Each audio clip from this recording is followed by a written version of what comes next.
is A to Z with Mark Zinno, part of Locked On Sports Atlanta, and it starts now.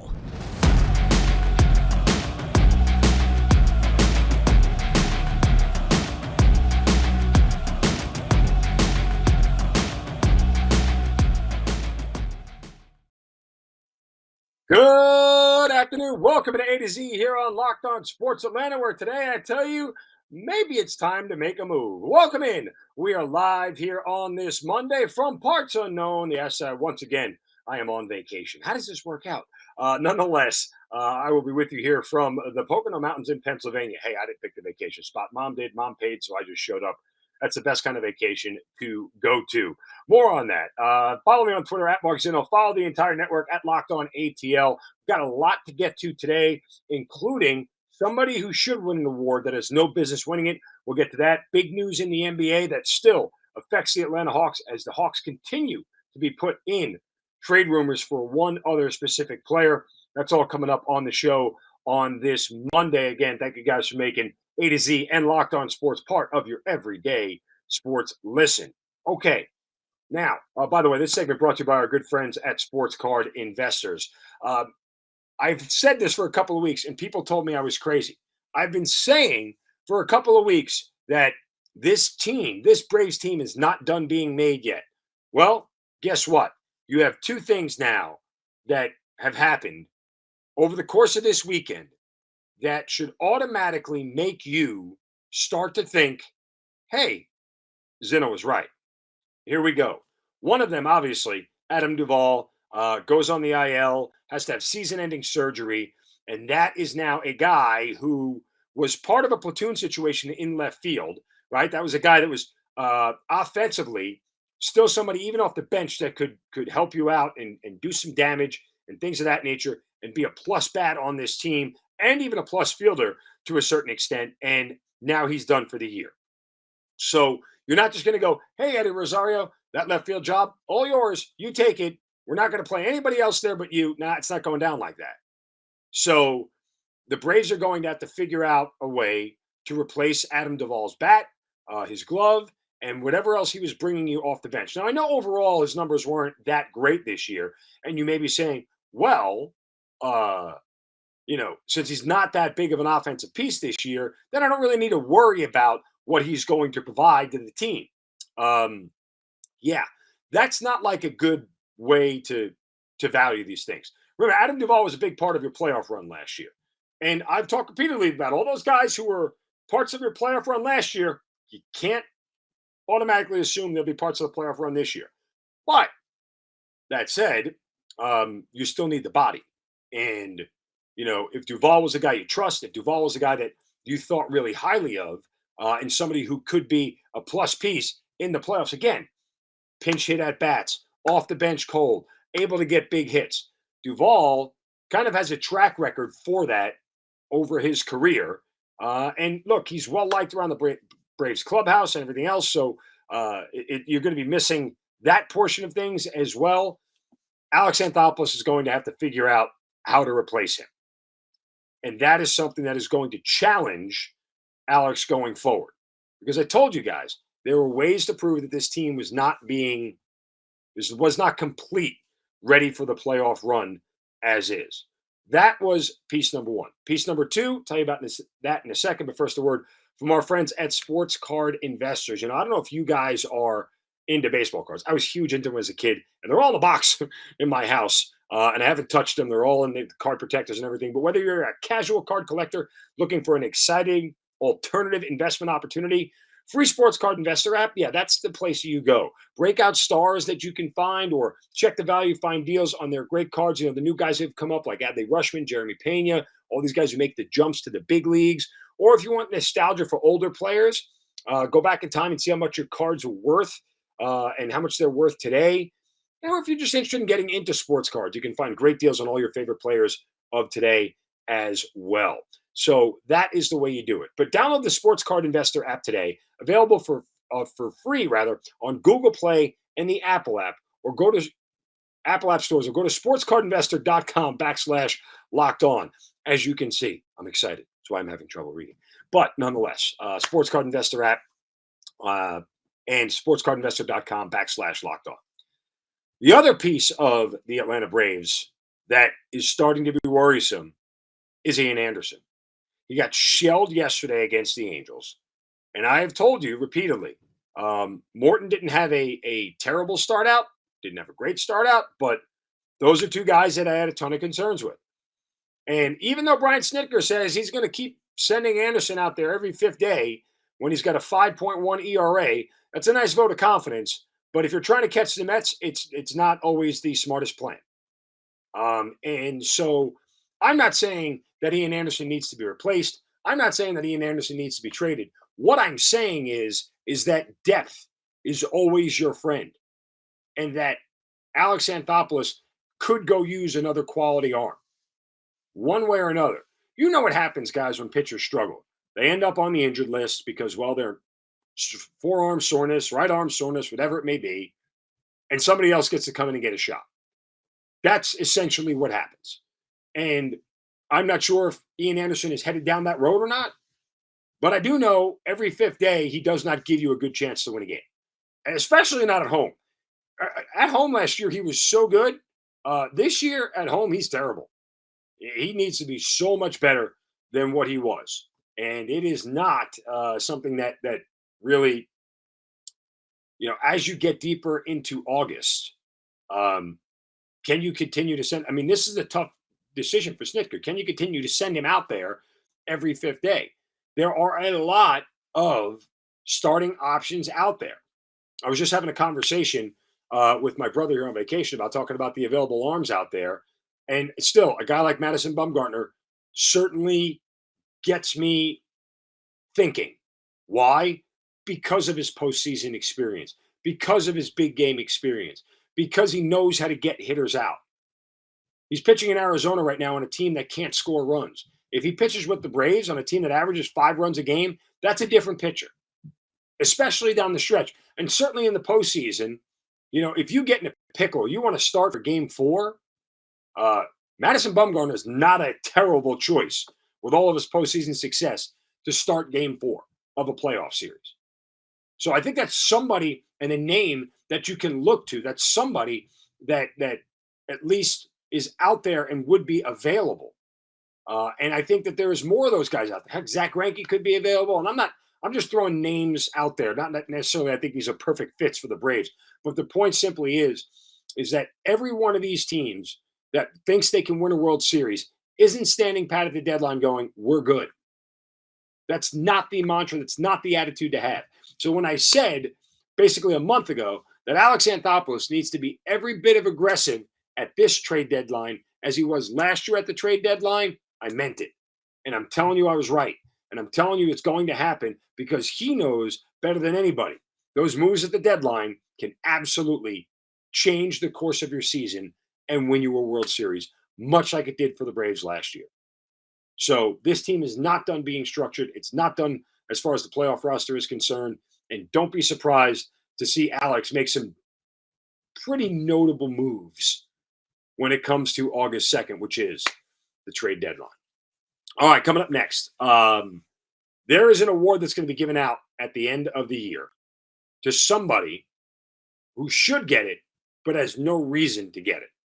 I'll explain that coming up next. It's A to Z right here on Locked On Sports Atlanta, free on YouTube and wherever you get your podcast. So welcome back to A to Z here on Locked On Sports Atlanta, free on YouTube and wherever you get your podcast. Search Locked On Sports Atlanta. Give me a follow on Twitter at Mark Zinno. Follow our entire network here at Locked On Sports Atlanta at Locked On ATL. Of course, all the other shows on this network. Absolutely a great band of folks that we have here. And certainly the shows are getting more popular by the day as we're over 2,000 YouTube subscribers already. But you can check out every other show on the network. A to Z, of course, with me, Hitting Hard with John Chuckery, ATL Day Ones with Jarvis Davis and Tanisha Batiste. Our Braves postcast after every Braves game that comes up right here on this site, as well as Locked On Falcons and Locked On Hawks. And coming up next, by the way, more trade rumors swirling in the NBA that should have the Hawks scurrying for something to happen. That's coming up here. But I wanted to start a conversation because, I am somebody who when it comes to postseason awards, I don't necessarily get wrapped up in um, the process of the whole thing. But I understand voter bias and voter fatigue and all these other things. And some of this conversation is predicated, simply on the idea that I am like so over Shohei Ohtani being named in the MVP discussion this year. Last year, I think he deserved it. 46 home runs, over 100 RBIs. Those are numbers that MVPs typically have and win it. Last year, from a pitching standpoint, he was very, very good. This year, he does not have any offensive numbers worth speaking of. He does not have any pitching numbers that are eye popping over the top. I think he's like 9-2 now or maybe it's 9-3 after the loss of the Braves, but his ERA is around 3, nothing special. And we continue to have him as the favorite to win the AL MVP again, which when you look at the season that Aaron Judge is having is absolutely laughable. I find it odd that there is a guy who offensively, if you did a blind resume and put his numbers in there, you would be like, there's no way this guy is going to be the MVP. And from a blind resume of his pitching numbers, you'd be like, there's no way this guy is going to be the Cy Young. But yet somehow we're going to make him the AL MVP just because he does both of them. Shocker, before 1973, pitchers used to do that all the time. Hit and pitch. Wow, crazy. Nonetheless, so I think there's a sense of overrated is not the right word because I don't think Otani's overrated. I just think that there is a sense of oh well, we have to give it to him. And by the measure of what he does, considering he's the only guy who does it, well then guess what? He theoretically should win the MVP every single year when you talk about value of a guy because you can actually get a whole other roster spot on your team with Otani and have 6 starters or 5. I mean, there's again, understand the value of what it is. I don't need to go into it. I think if you're been paying attention to baseball for the past year, you understand what I'm talking about. Now, what I said a moment ago about the Otani numbers, I think bears itself out in the NL MVP race. And I ask you a question: can somebody win the MVP who does not lead the league in any statistical offensive category? I don't know if anybody's ever done it, but Austin Riley would fit that mold. And Austin Riley right now doesn't lead baseball in any offensive category, I think, other than total bases. And I checked this over the weekend. I don't know if it changed between Saturday and Sunday. But other than that, not top 5 in batting average, not top 5 in home runs, not top 5 in RBIs. He's got all really good numbers across the board. Not OPS, not slugging, not on base percentage, whatever. He just doesn't have numbers that are in the top 5 in anything. But it's like, how is this guy not going to be considered for the MVP? Oh, by the way, and this is from our good friend Grant McCauley as part of our Braves postcast, but his July has been absolutely insane. First in Major League Baseball in home runs, first in slugging percentage, first in OPS, first in hits, first in extra base hits. He is second in average. He's second in RBIs and second in runs. That's a really good July. And Austin Riley is starting to put together a campaign that should, again, warrant MVP consideration. But again, it's one of those things where it's like there are 2 things going against him. One, again, as I just said, he's not leading the league in any major offensive category. I mean, you can pick F-WAR and BOBIP and FIPS and WRC plus and all those things. Great. The nerds will win. That said, those aren't the ones that really, sort of move the needle when it comes to MVP voters, especially since a lot of baseball voters are, older guys who aren't into the newer nerd stuff that is out there. They just kind of look at average home runs and RBIs and runs and hits and say, yeah, there you go. There's the MVP. So I think that hurts him. But I also think the other thing, and this may hurt him a little bit more, he's not the biggest name on his own team. That belongs to Ronald Acuna. He might not even be the second biggest name on his own team. That may be Dansby Swanson. So it's a problem for Austin because part of getting votes in the MVP, right, wrong, or indifferent, is you have to be part of the public conscience. You ask 100 non-Braves fans to name a Brave, about 95 I'm going to go Ronald Acuna. Maybe 1 or 2 other ones will pick somebody else. What can I tell you? Heck, some people might pick Spencer Strider because he's gotten more of a sort of air about him, given what he's done from a pitching standpoint. And Austin Riley right now is I think he's like the fifth favorite at 17-1 odds to win the NL MVP. He's going to have a better season than pretty much mostly everybody overall. But yet he's not going to lead in any major category, and I think that's going to hurt him. But this is a guy now that for the second year in a row now is going to finish definitively in the top 10 of MVP voting. Might be top 5. I think last year he finished 7th, I want to say, or was it 5th? I got to go back and look. But nonetheless, this is a guy for the second straight year now that is going to be top 5 in MVP voting, and should be top 5 in MVP voting when it's all said and done. If he's not, the voters are missing something. Now, again, Riley still has time to turn it on and put up some eye-popping numbers the rest of the second half, maybe carry his team, maybe help them overtake the Mets, and all those things. And I think it's valid. And if he does, he's certainly going to garner some more consideration for it. But, his former teammate leads Major League Baseball in hits, that Freddie Freeman guy. And I keep saying Freddie Who because it's fun, even though Matt Olson leads the league in doubles, I think, at this point. Regardless, Riley is going to start to put together perennial MVP type seasons like this. Eventually, he's going to get there. And remember, he didn't make the All-Star game this year on his own. He had to be sort of dragged into it after a couple of other guys stepped out. Like, these are all things, unfortunately, for voters that are in the public conscience that people seem to forget about. If you go ask again 100 non-Braves fans, tell me 2 of the third basemen that made the All-Star team. Nobody's picking Riley. They're just not. They'll say Machado and Arenado and whoever else is out there. That's just the way it is. But I say all this again to sort of pump up the Austin Riley MVP conversation. And wouldn't it be something if he won the MVP without being top 3 in any major statistical category in the National League, let alone Major League Baseball? That, to me, is something that should raise an eyebrow about how good Austin Riley is, because he's maybe not dominant in one category. He's just really good in every category. And that's the kind of guy that, you can build around.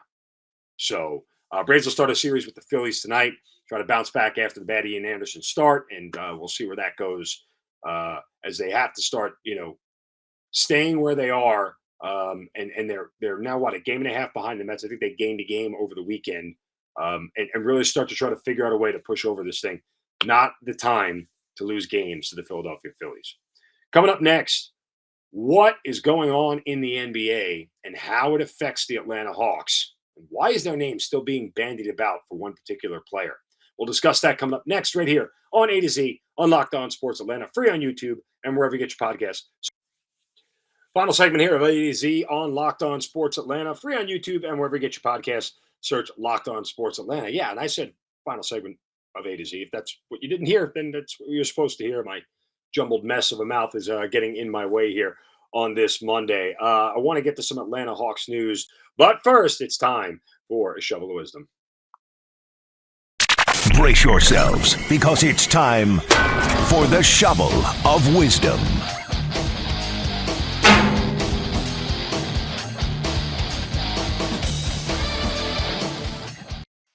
Shovel of wisdom to me. Forgot to mention a segment brought to you by our good friends at Coffee AM. We'll get to them here in a few minutes. But today, my shovel goes to Air Canada and Abbas Zob. Yeah, Air Canada is an airline, obviously. Abbas Zob was a passenger in Toronto, and he was flying to San Francisco, and he was prevented from getting on the flight due to visa issues. Now, he had went and got into, checked in and everything, but they had apparently stopped him at the gate and wouldn't allow him to get on the flight. Unfortunately, he had already checked his luggage, and he wasn't permitted to board the plane. Problem is that part of his luggage, it was 2 cats. He had put his 2 cats on the plane, Mimi and Bubba. They were sent to San Francisco without him. He protested the airline and said he was told that he either needed to fly to San Francisco to retrieve his pets or arrange for someone on the West Coast to look after them. Yeah. Long story short here, Zob was finally reunited with his pets 15 hours after checking them in at the luggage terminal in Toronto. I guess somebody else on the plane brought his little kitty cat back to Toronto. Yeah. Okay. You know, like I get people love pets, and I love pets too. And listen, what do you fly with animals for, man? Like, you just come on. Why would you check your animal in below the plane anyway? If you're gonna fly with an animal, don't you just bring it with you? Stash it under the seat. I've actually done that before. It's that's a weird way to go about this, man. Like I don't know. There's no way I'm putting an animal in with the check luggage. Have you ever seen the videos like on TikTok and everything else of baggage handlers handling those things? They chuck bags around like they don't care. You can put fragile on it all you want. Fragile, a kid, if you haven't seen A Christmas Story. And they're just going to chuck that thing all over the place. So I'd be worried putting my pet below the plane. Anyway, we digress. Okay. Big news in the NBA about possibly Kevin Durant being traded to Boston, of all places. And this wasn't anything, this was just came out from Adrian Wojnarowski of ESPN. And while this doesn't directly affect the Atlanta Hawks, I continue to remind everybody, and I don't want to be a broken record, and I don't want to sound like a jerk about this, but everybody else has the chance to get better, and the Hawks have not gotten that much better. Dejounte Murray doesn't make you a top 4 team in the East. And that's no disrespect to Murray. Just is what it is. Unless a lot of these players start playing at a level that they never had before. And it was fun to see, by the way, Trae Young and John Collins playing in that Drew League, doing alley-oops and things of that nature. It looked like they got along. Oh, well, make of that what you will. But if the Boston Celtics get Kevin Durant, it's a 3-team race in the East. That's it. It's Boston, Milwaukee, maybe Miami, maybe Philadelphia. But it's Boston and Milwaukee, and then that's it.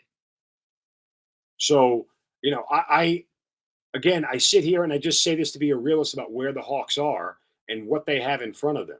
And oh, by the way, if this thing falls through for Boston, because you only get one chance to pull off a deal like this. This is not a deal that you can get bandied about for a long period of time.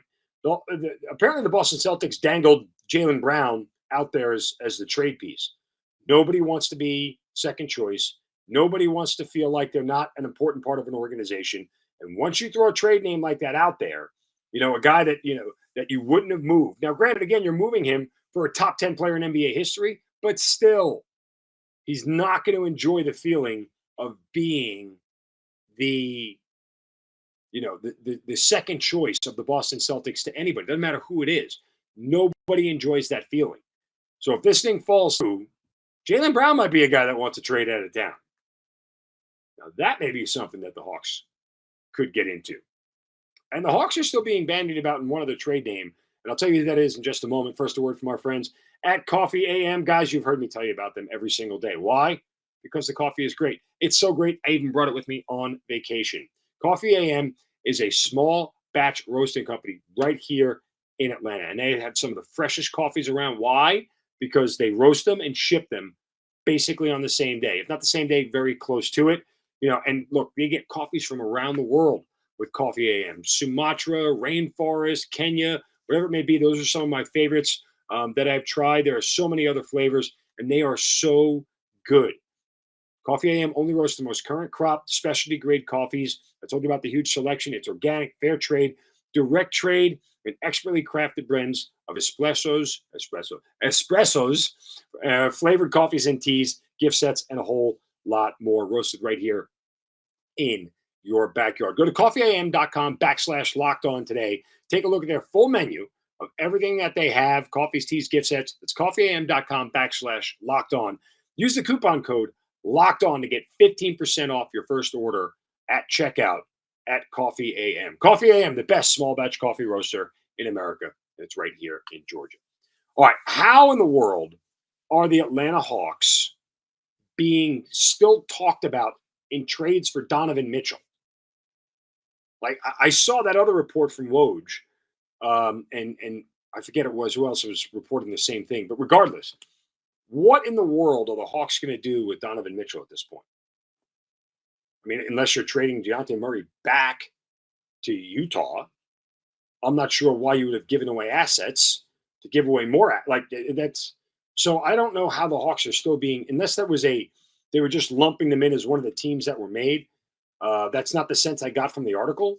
And even though the article focused more on Donovan Mitchell actually heading to the Knicks and what that's going to look like and things of that nature, but there were a whole list of teams that were out there when I was reading the column, including the Hawks, that were still being, tossed around in the idea that Donovan Mitchell would become part of it. Look, I think that window is shut.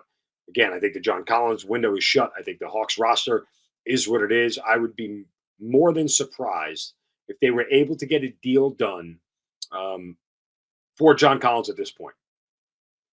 The plan Bs that are, and maybe look, if the Kevin Durant trade actually goes through, then there's plenty that looks at and go, okay, let me go get Collins to help solidify my roster. But it looks like this is the roster that they're going to battle with in 2022. That's just kind of right now. And watching the offseason continue to evolve. It's sort of like a little bit of a day here right now. Nobody drinking by September. Everyone's rosterized finalized by then. You still have a whole month of August to get things done. And a lot of teams may be waiting to see if the Kevin Durant domino falls before they make any other final decisions. So we'll see where that goes. All right, that'll do it for me here on this Monday. We'll be back tomorrow. Again, give me a follow on Twitter @MarkZinno. You guys have a great day. Don't have to get any crap from anybody. See you.